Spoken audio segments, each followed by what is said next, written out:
So like athletes, musicians suffer a lot from injury, most of which is totally preventable, but sometimes we are practicing for something and we have a deadline and we just can't afford to take a couple days off or even one day. And so that's when we start practicing through the pain, and that's when you get an injury, and that we want to avoid that at all costs. So the best way to avoid an injury is just to make sure that your posture is really excellent and that you're not putting any undue stress into a part of your body that isn't designed to take it. Generally, our muscles and especially our big muscles like our back and our shoulders can take a lot of repetition and they're strong. Where we overuse our body is in our wrists, right, and our fingers. So those are the ones that we want to make sure we especially take care of, especially our wrists. So that's why it's so important when you're playing that your wrist isn't bent like this, or that isn't bent out like this. Because if you do that right now, you can feel that it tightens up here and here. And even when you're not playing your instrument, when you're doing other things in your life, you want to make sure that your wrists are staying healthy. So typing, make sure that you're typing with as straight a wrist as possible and that you're not bending your wrist down here. If I'm like playing on my phone a lot, which these days, I can start feeling some tension actually in my fingers and hands just from the way that I'm holding it. So try to check in with that. Anything that uses your wrists a ton, so like knitting or playing video games, anything repetitive, just make sure that you check in and that you use those stretches that we talked about, or that we will talk about later, to just stretch out and keep your wrists healthy. So the two reasons also why we get injured are repetition. We talked last week about practicing and how repetition can be managed in a way that actually best serves you and isn't just repetition for the sake of doing it again. But sometimes we're in a rehearsal setting where we aren't really in control over when we get to stop and take a break. So that repetition and making sure that you're keeping your body healthy through that is very important to manage. And the second thing is just the nature of how our instruments are designed and how we hold them is pretty asymmetrical, right? You have one arm doing this and one arm doing this, or one arm doing this and one arm doing this. And so we also want to manage our posture to make sure that we're not adding any more asymmetry than we need to, and that we're also managing how balanced our body is while we're practicing and performing.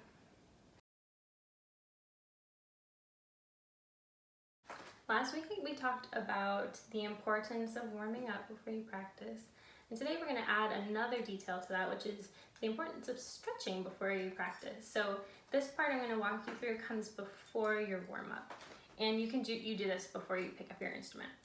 So let's start with stretching out our hands. So our wrists and our hands obviously get used a lot when we're practicing, so we want to make sure that we start warming them up before we do a lot of complicated work with them. So a stretch I like to do is take your hand out, take your other hand, and then pull your fingers back. You should feel a stretch here and all the way through your hand. It's nice. And then you're going to stretch the other way. So pull them down. Now I feel a stretch on the top of my wrist. And then do little wrist circles. One way, and go the other way. Okay, good. And then let's do the other side. So, fingers up, stretch back. Fingers down. Make sure that both sides are even. Notice if one wrist feels different than the other wrist and why that might be. They have different jobs. Good. Now we're going to stretch out our arms and the back and shoulders. So take one arm across your body, take the other hand and pull it a little further. That's a really nice stretch for the back. And this is a stretch I like to do on breaks from rehearsal, especially after I've played. And then do the other way. This side feels like it needs a lot more stretching than the other side. Good. And then let's do a shoulder roll. So you move your shoulders forward, bad, up, bad, and then down and back, And let's do it again. So forward, up, down, and back. And then we can go the other way. So let's start back, then up, and then forward and down, back, up, forward, and down. And then last, let's stretch out our neck. This is a good one for, again, when you're taking a break from practicing or after rehearsal, but it can be done beforehand too. So you're gonna take your right hand, you're gonna set it on top of your head like this, and just using the weight of your hand and your head, you're just going to let your head fall over to the right side. Now violins and violas, we play this way, right? So we wanna make sure that we stretch the opposite way after we're done practicing. And then we'll do the other side, like this. And then we can just do some neck rolls forward, and then back, and then the other way. I'm hearing a lot of like disturbing popping sounds while I'm doing this. Okay, good. And that's your stretch. That's pretty easy, right? That took 3 minutes. So you can add that in before your warm up, and then also during your break, and then also when you're done. And that's just gonna help stretch out your muscles. When you're sitting, this is danger zone. So there's two problems that people have when they're sitting. And the first one is the back that's curved this way. So I'm in playing position, I'm here, and then the back is like this. And that is total pain on the shoulders, and it juts your head way forward. So you're gonna get both neck pain from that, back pain, and also my range of motion is very limited. I don't have like the full use of my arms if my shoulders are over like this.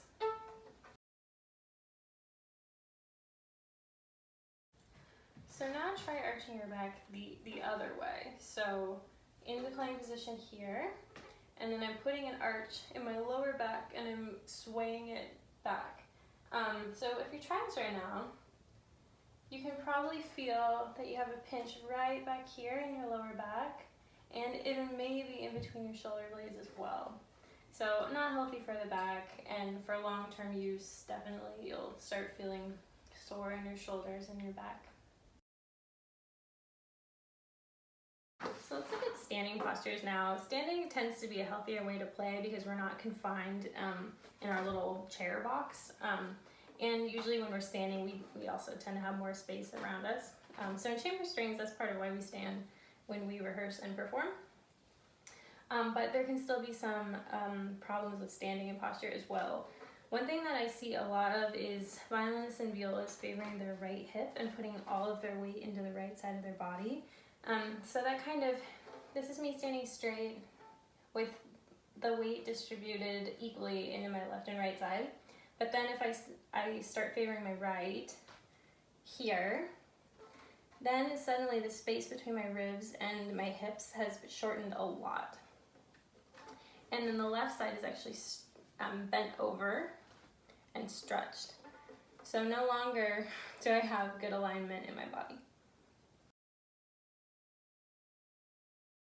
This is what the slump posture looks like in standing. The shoulder again comes forward, the back is rounded, my scroll is pointing down towards the ground, and again my head is forward and my neck is not straight up and down. So to fix that, start with the shoulder, roll it back, lift from your core to hold your body up nice and straight. But when you lift here, make sure that your shoulders don't follow and go up as well. So hold yourself up here, but keep the shoulders down, just floating on top of the rest of your body. And then I make sure that my neck is up and down and that I can actually move my head freely when I'm playing. Then this is what the swayback looks like when you're standing. So here I'm straight, neutral spine, and then here is the swayback. And again, it doesn't look bad because my instrument's held up, but it does create this tension back here and that pinch. And over a long period of time, it will hurt my back a lot. Okay, so now we're gonna build the perfect posture starting from our feet. So if you're a cello player, you're gonna be seated, but you're still gonna think about your feet. Okay. So we're going to shift our weight from our left to our right and feel the weight difference when we're uneven. Now we're going to find our balance in our feet. Make sure that our weight is distributed equally between our left and our right. Now we're going to work up our legs and we're going to think about our knees. Now you don't want your knees to be locked backwards so that your legs are pinned straight like this, because that gives us this kind of sway and this kind of imbalance, and it also puts a little bit of tension in our knees. So instead you want a slight bend in your knees so that you, while you're playing, can feel like you can move around a little bit here and that you have a really strong foundation. So a little bend in our knees, and then we're going to make sure that our legs are hips distance apart.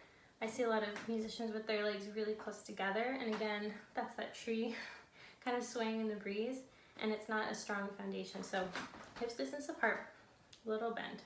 Make sure that you can still feel the floor connected with your feet. And then we're going to move up our body, and we're just going to stack everything up. So then think about your hips and your pelvis, and make sure you're not tipped forward or tipped back, but rather that it's balanced really nicely on top of that nice foundation that your legs have built. Okay, now I'll move up to your core. Make sure that it's engaged and you're not putting all the work in your back or slumped forward. Nice and tall. And just think about stacking everything up like Lego bricks from the bottom. Okay, so core here. Then we're going to think about our shoulders and our chest. And make sure again that our back isn't forward here or tipped back this way, but rather that everything is stacking up. And then we're going to make sure we're going to check in with our shoulders. Make sure that they're not up or forward, but rather down and back. And then we're going to check in with our neck.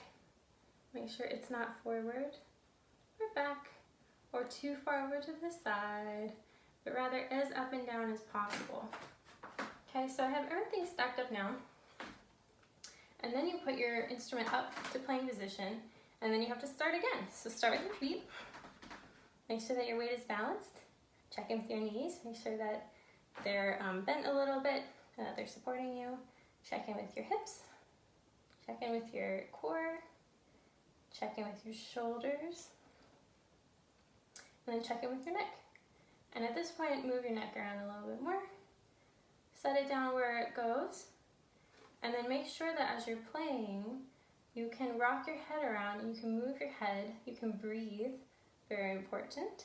And that you only really engage your the heaviness of your head when you have a shift, right? So when you're just playing in one position, you can actually move your head around, right? And then when you shift, you engage, and then you release again. So do that check now and see how that feels. And then do that check every time you practice and every time you come back from a practice break as well. So let's say that you get an injury. This happens to most players at some point in their career, but it's more common the older you get. So the biggest thing is to stop. You have to take rests, and the only time I've ever had to play through an injury was when I was getting ready for an audition, because you only have this certain amount of time to prepare and you can't just take a week off. Like, it's not possible. So that's a bad feeling, knowing that you have this pain and that the more you practice, the more damage you're doing to yourself, but that you're trying to get to this end point so that then you can stop. So once I did the audition, and I took like almost a month off of playing, just to let my wrists heal. So you're injured. So the first thing you can do is put ice where you have the injury.